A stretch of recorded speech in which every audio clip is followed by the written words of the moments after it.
Commander Zethkar had seen many species rise and fall across the galaxy, but none had ever made him feel quite like this.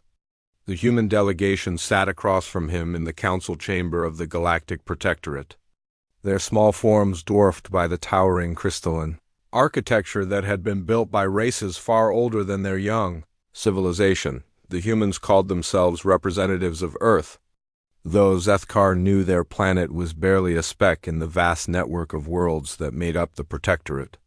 They had only achieved faster-than-light travel 3 standard cycles ago, making them the newest members of the galactic community. Most species took centuries to even request an audience with the Council, yet here these humans sat, asking for something that made Zethkar's scaled skin crawl with unease. "You want us to give you access to the Void Engine," Zethkar repeated slowly, his translator converting his thoughts into the crude human language. "Do you understand what you are asking for?" The lead human delegate, a small female with brown hair pulled back severely, nodded without hesitation. Her name was Dr. Sarah Chun, and her personnel file indicated she was one of humanity's top theoretical physicists. What the file didn't show was the strange intensity in her eyes, a determination that seemed almost reckless to the ancient Starborne commander. "We understand completely," Dr. Chun replied, her voice steady despite addressing beings who had mastered space travel when her ancestors were still living in caves. "The Void Engine represents the pinnacle of energy manipulation technology. It can create matter from nothing, bend spacetime itself, and provide unlimited power to entire star systems." Beside Zethkar, Counselor Mordith shifted uneasily. The ethereal being's form flickered between dimensions as it processed the human request. Mordith had been present when the Void Engine was first created by the architect race over 10,000 years ago. The architects had built it as the ultimate tool for cosmic engineering, capable of reshaping reality itself on a fundamental level. "The Void Engine is not merely technology," Mordith's voice echoed through multiple realities simultaneously. "It is a force that can unmake entire solar systems if misused." The architects themselves feared its power so much that they built 13 different safety protocols into its core programming.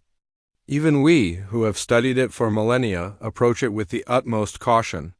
Dr. Chun leaned forward in her chair, and Zethkar noticed something in her expression that troubled him deeply. It wasn't fear or reverence, emotions that any sensible being should feel when discussing the Void Engine. Instead, he saw excitement, the kind of dangerous enthusiasm that had marked humanity's rapid but chaotic rise to the stars. "That's exactly why we need it," Dr. Chun said, her words causing several council members to shift nervously.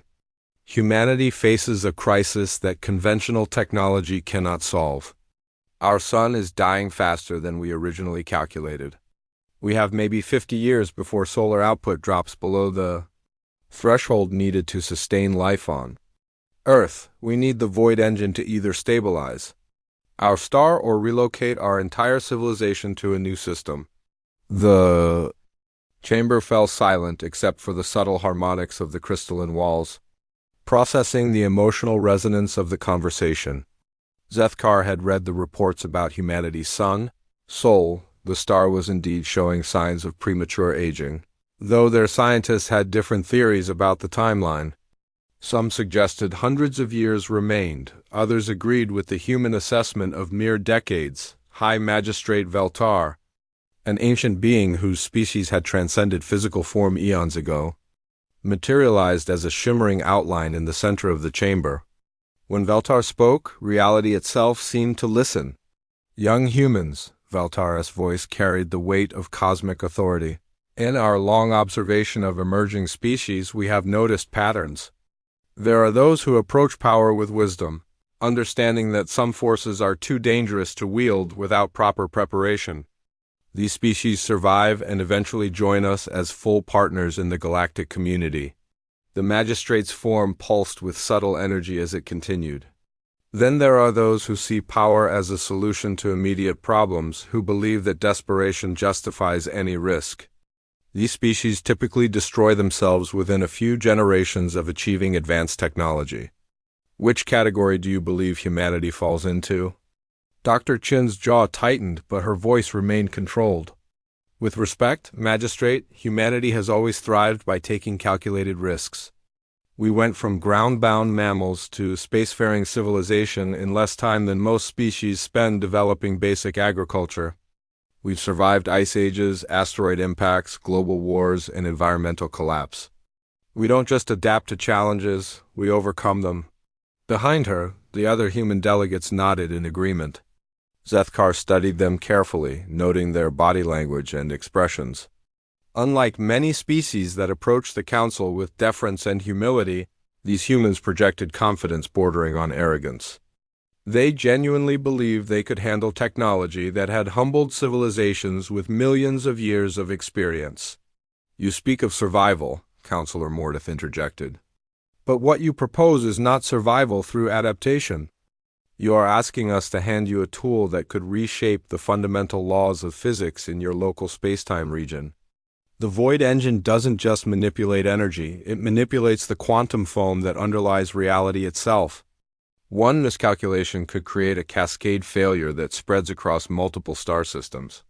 Dr. Chun pulled out a small device that projected a holographic display into the center of the chamber. The image showed detailed schematics and mathematical formulas. That made even Zethkar's advanced mind strain to comprehend.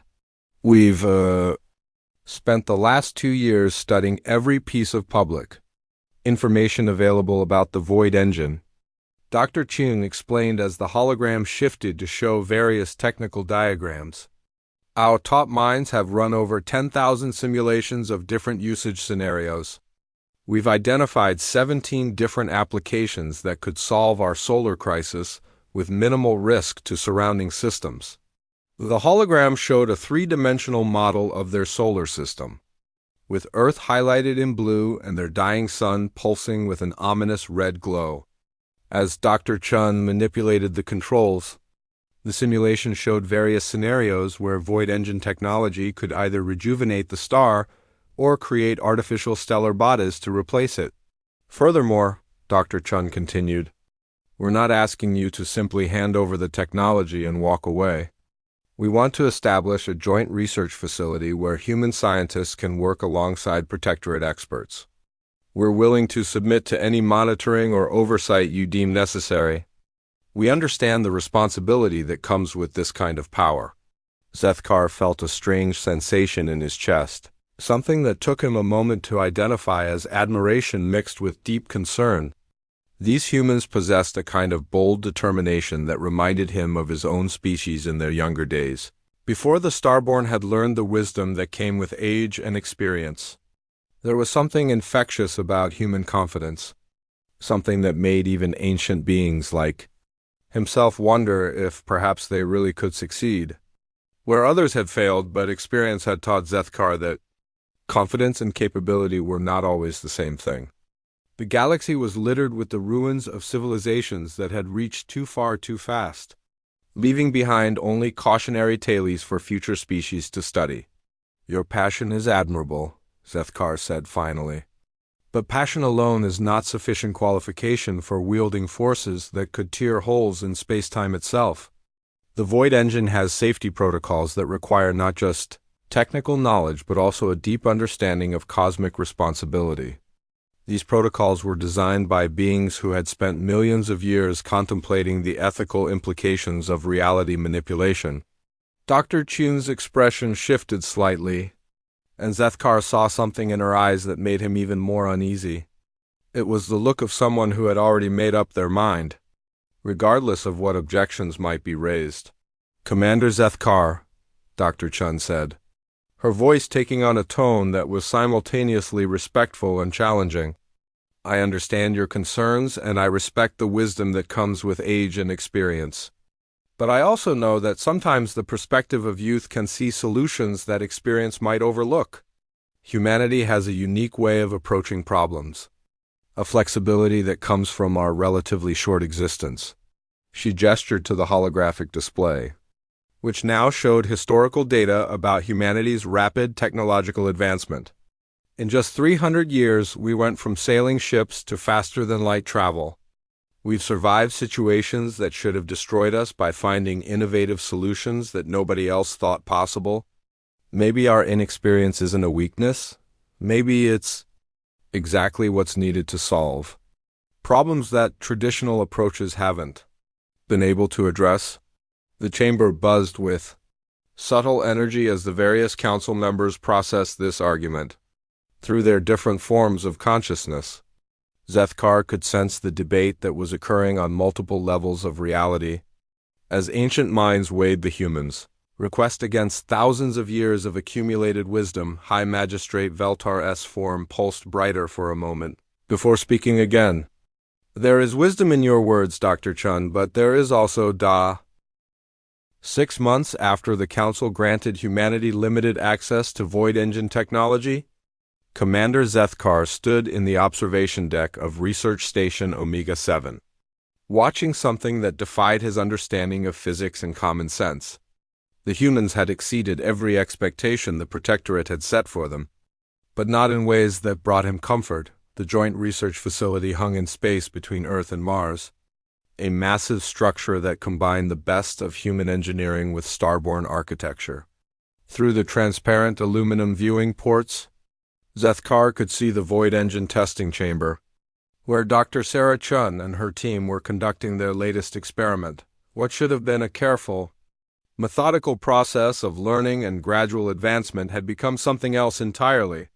The humans approached the ancient technology with a kind of fearless creativity that both amazed and terrified their Protectorate supervisor's status report.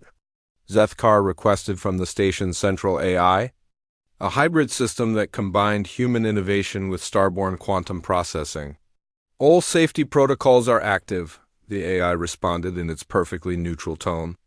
However, Dr. Chun's team has once again modified the standard testing procedures. They are currently attempting to create a stable micro-wormhole using 17% more power than the recommended maximum for initial trials. Zethkar's scaled hide rippled with frustration. In the 6 months since the humans had gained access to the technology, they had consistently pushed every boundary, tested every limit, and found innovative ways to circumvent safety measures that the Protectorate had developed over millennia. The worst part was that they were succeeding.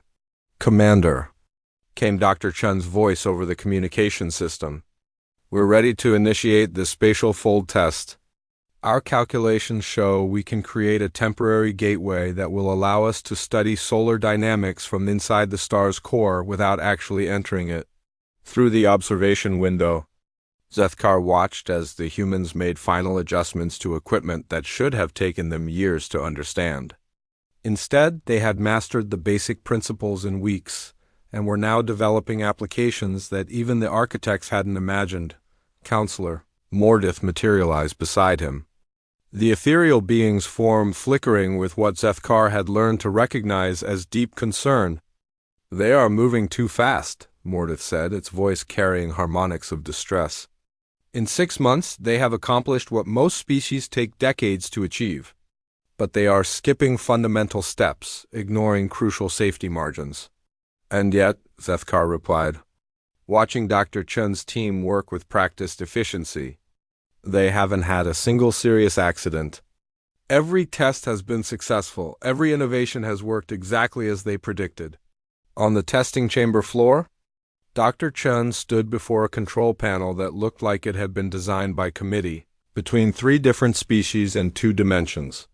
Her fingers danced across controls that manipulated forces capable of rewriting local spacetime. Yet she moved with the confidence of someone operating familiar equipment, initiating spatial fold in 3:2. The void engine hummed to life and reality twisted. Where empty space had existed moments before, a perfect sphere of absolute darkness appeared, its surface rippling like liquid obsidian. Through their instruments, they could observe the interior of Earth's sun in real time, watching the nuclear reactions that powered their entire solar system. Incredible, Dr. Chun breathed, her voice filled with wonder as she studied the data streaming from their sensors. Look at these readings. The solar instability isn't natural. There's some kind of exotic matter interaction occurring in the core. Something is actively draining energy from the fusion process. Zethkar felt his blood chill as he processed the implications. If the humans were correct, then their son wasn't dying of natural causes. Something was killing it deliberately. Dr. Chun, Zethkar's voice carried the full authority of his command rank. Maintain the observation portal, but do not attempt any direct intervention. We need to analyze this data before taking any action. But even as he spoke, Zethkar could see Dr. Chun's mind working, her expression shifting from scientific curiosity to determined problem-solving. He had spent enough time around humans to recognize that look, and it never led to cautious, measured responses. Commander, with respect, we can't afford to wait for lengthy analysis, Dr. Chun replied, her hands already moving to adjust the void engine's parameters. If something is actively draining our sun's energy, every day of delay brings us closer to complete solar collapse. We need to identify the source and neutralize it immediately. Absolutely not, Mordith interjected, its form solidifying into a more imposing presence. What you are suggesting is beyond reckless. Using void engine technology for direct stellar intervention without proper preparation could destabilize your entire system. Through the observation window, Zethkar watched Dr. Chen pause, her finger hovering over a control that would expand their observation portal into an active intervention gateway. For a moment, he thought she might listen to reason. Instead, she turned to address the observation deck directly, her voice carrying through the communication system with absolute conviction. 6 months ago, you told us we were too young and inexperienced to handle this technology safely. We've proven you wrong on every metric you established. Our innovation rate exceeds your projections by 400%. Our safety record is perfect. Our understanding of the principles has advanced faster than any species in protectorate history. Dr. Chun's hand moved to hover over another set of controls, ones that Zethkar recognized with growing alarm. Now you want us to follow the same cautious procedures that would let our star die while we debate the proper protocols. I'm sorry, but humanity doesn't work that way. When we see a problem, we fix it? Dr. Chun, Zethkar's voice carried a warning tone that had made veteran space marines reconsider their life choices. You are not authorized to proceed with active intervention. Stand down immediately. The response that came back made Zethkar's warrior instincts scream with alarm. Dr. Chun's voice carried not defiance, but something far more dangerous, absolute certainty. Commander, with all due respect, you gave us access to this technology to save our world. That's exactly what we're going to do. Our analysis shows that whatever is affecting our sun will cause complete stellar collapse within 18 months unless we act now. We can't afford to spend 2 years getting approval for an emergency response. Warning. Alarms began sounding throughout the station as Dr. Chen's team initiated unauthorized modifications to the void engine array. The humans moved with military precision, implementing changes that should have required approval from multiple oversight committees. How are they even capable of these modifications? Mordith asked, its form flickering rapidly between dimensions as it tried to understand what it was observing. The safety locks on that equipment require authorization from at least 3 Protectorate Council members. Zethkar's expression darkened as he accessed the station's security logs. What he found there made his blood run cold. They've been preparing for this possibility for months. Every test, every experiment, every innocent question about system capabilities, they were gathering information for this moment. On the chamber floor, Dr. Chen and her team had transformed their observation portal into something that no Protectorate scientist had ever attempted. Instead of simply watching their sun's interior, they were preparing to reach into it and manipulate the exotic matter that was causing the energy drain. This is beyond dangerous, Mordith whispered, its voice carrying harmonics of awe and terror. They are attempting to perform stellar surgery using technology they've had access to for 6 months. The level of precision required exceeds anything we have ever attempted. But as they watched, the humans demonstrated exactly why their species had risen to galactic prominence so quickly. Working as a coordinated team, they executed maneuvers with the void engine that combined theoretical innovation with practical engineering. In ways that shouldn't have been possible. Dr. Chun's fingers flew across the control interface as data streamed from the portal they had inserted into their son's core. Target identified, she announced with grim satisfaction. There's a cluster of dark matter constructs embedded in the fusion region. They're artificial. Someone or something placed them there deliberately. The implications hit Zethkar like a physical blow. If the humans were correct, then Earth's sun wasn't just dying, it was being murdered. And whoever was responsible had access to technology advanced enough to manipulate dark matter with surgical precision. Dr. Chun, Zethkar's voice carried a note of urgent warning. If those constructs are artificial, then disturbing them could trigger a response from whoever placed them. You could be starting a war with forces beyond our current understanding. The humans' response came without hesitation. Then it's a war they started when they decided to commit genocide against my species. We're finishing it. What happened next would be debated in protectorate councils for generations to come. Dr. Chun and her team used the Void Engine to reach into their sun's core and begin extracting the dark matter. Constructs with a precision that defied belief. It was stellar surgery performed by 3 weeks after the successful removal of the dark matter constructs from Earth's sun. Commander Zethkar received a priority transmission that made his blood freeze. The message came from the deepest reaches of space, beyond the boundaries of protectorate territory, from sensors that had been silent for over 10,000 years. Commander, the station's AI announced, its usually neutral tone carrying an edge of urgency. We have multiple contacts approaching the Sol system. Configuration and energy signatures match no known protectorate vessels. Estimated arrival time, 6 hours. Zethkar was already moving before the AI finished speaking, his massive form covering the distance to the command center in strides that would have crushed a human. Around Research Station Omega-7, emergency protocols activated as the reality of their situation became clear. Someone had noticed what the humans had done to their son, and they were coming to respond. Dr. Sarah Chun arrived in the command center 3 minutes later, her face grim as she studied the sensor readings streaming across the main display. The approaching fleet consisted of 12 vessels, each one larger than anything in the Protectorate Navy, built with technology that defied their understanding of physics.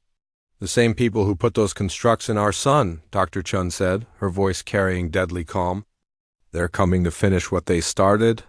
Counselor Mordith materialized beside them, its ethereal form flickering with patterns that indicated extreme agitation. These ships, their quantum signatures are unlike anything in our databases. They appear to be constructed partially outside normal space-time, existing in multiple dimensions simultaneously. Through the command center's viewing ports, they could see the approaching fleet as bright points of light that hurt to look at directly. As the ships drew closer, their true nature became apparent. They weren't just vessels, they were weapons, each one designed to project destructive force across interstellar distances. Status of Earth's defenses? Zethkar asked, though he already knew the answer would be inadequate. 3 Protectorate cruisers in orbit, along with Earth's planetary defense grid, the AI reported. Combined firepower equivalent to approximately 0.003% of the approaching fleet's estimated capabilities.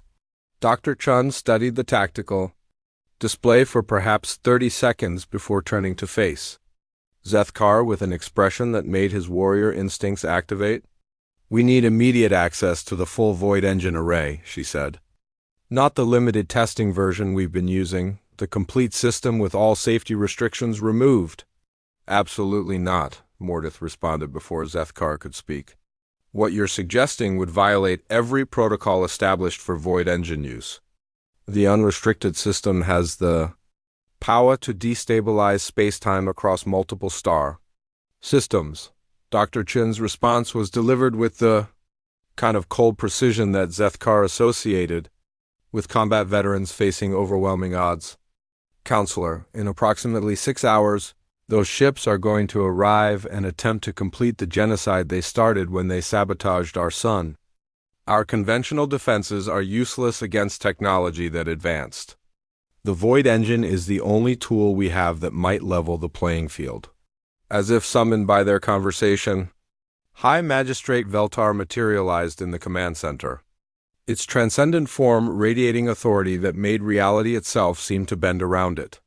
"Dr. Chun," the magistrate said, its voice carrying the weight of cosmic law, "what you are requesting could endanger every inhabited system within 100 light years of Earth. The Protectorate cannot authorize such action." The human physicist met the gaze of a being that had existed since before her species had learned to make fire. And Zethkar saw something in her expression that made him realize the conversation was not a request for permission. "With respect, Magistrate," Dr. Chun replied, "the Protectorate isn't being asked to authorize anything. Humanity is informing you of what we're going to do. Those ships represent an existential threat to my species, and we will use whatever tools are available to defend ourselves." "Dr. Chun," Zethkar said, his voice carrying both warning and curiosity, "the unrestricted Void Engine requires authorization codes from the Protectorate Council. Even if we wanted to grant your request, the systems are physically locked to prevent unauthorized use." The smile that crossed Dr. Chun's face was perhaps the most terrifying thing Zethkar had ever seen. It was the expression of someone who had prepared for this exact conversation, who had anticipated every obstacle and developed solutions that others couldn't imagine. "Commander, you've given us 6 months to study Void Engine technology under direct supervision. Did you really think we would limit ourselves to only learning what you wanted to teach us?" As if responding to a signal, the command center's displays shifted to show technical schematics that made Mordeth's form flicker rapidly between dimensions. The humans had not just learned to use the Void Engine, they had reverse-engineered its core principles and developed their own version. "This is impossible," Mordeth whispered, its voice carrying harmonics of shock and disbelief. "These designs show understanding of quantum mechanics at a level that requires millions of years of study. How could you have achieved this in mere months?" Dr. Chun manipulated the display to show a complex timeline of human scientific advancement. "Because we don't learn the way other species do. We don't spend centuries debating theoretical implications. We build prototypes, run tests, and iterate rapidly. While you were teaching us your approved curriculum, we were conducting our own independent research." The scope of what the humans had accomplished was staggering. Not only had they mastered the Void Engine technology provided to them, but they had improved upon it, creating innovations that exceeded the original architect's specifications. "Furthermore," Dr. Chun continued, "we've identified the fundamental flaw in Protectorate thinking about this technology. You treat the Void Engine as if it were a dangerous weapon that must be controlled and restricted. We treat it as a tool that can be safely used with proper engineering and understanding." Before anyone could respond, new alarms sounded throughout the station. The approaching fleet had increased speed, and their estimated arrival time had dropped to 4 hours. "Dr. Chun," Zethkar said, his voice carrying the authority of countless battles, "even if what you're claiming is true, using untested technology in combat against unknown enemies is beyond reckless. You could trigger a cascade failure that would make the approaching fleet irrelevant because there would be no solar system left to defend." The human's response came without hesitation. "Commander, you're thinking like someone who has alternatives. We don't. Either we stop those ships or humanity becomes extinct. Under those circumstances, any risk short of guaranteed failure is acceptable." As Dr. Chun spoke, her team was already implementing their plans. Throughout the research station, humans were activating systems and protocols that they had developed in secret, transforming the facility from a research platform into something that had never existed before: a Void Engine. Weapons platform designed and operated by beings who measured their species' existence in thousands of years, rather than millions. The human approach to the Void Engine integration is fundamentally different from any previous applications, the station AI reported. its analysis routines struggling to process what it was observing. They are using quantum entanglement principles to create distributed processing networks that exceed theoretical maximum efficiency by 347%. Mortis. Form had stabilized into something resembling panic. They are rewriting the fundamental principles of reality manipulation in real time. This level of innovation should not be possible without eons of preparation and study. But Zethkar was beginning to understand something that the rest of the Protectorate had missed. Human innovation wasn't limited by the careful, methodical approaches that had served other species well for millions of years. When faced with extinction, humanity became capable of scientific advancement that operated by different rules entirely. "Status report," Dr. Chun called out, her voice cutting through the chaos of preparation with military precision. "Void engine modification complete," one of her team members reported. "We have successfully created a stable interface between human neural networks and quantum manipulation systems.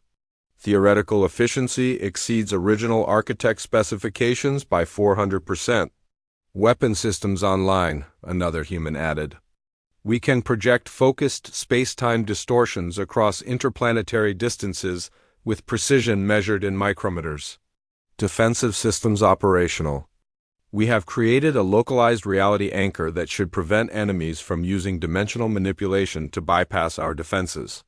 As Zethkar listened to the reports, he realized that the humans hadn't just modified the Void engine, they had evolved it into something that its original creators had never imagined possible. The approaching enemy fleet was now visible to the naked eye, 12 points of malevolent light that grew larger with each passing minute.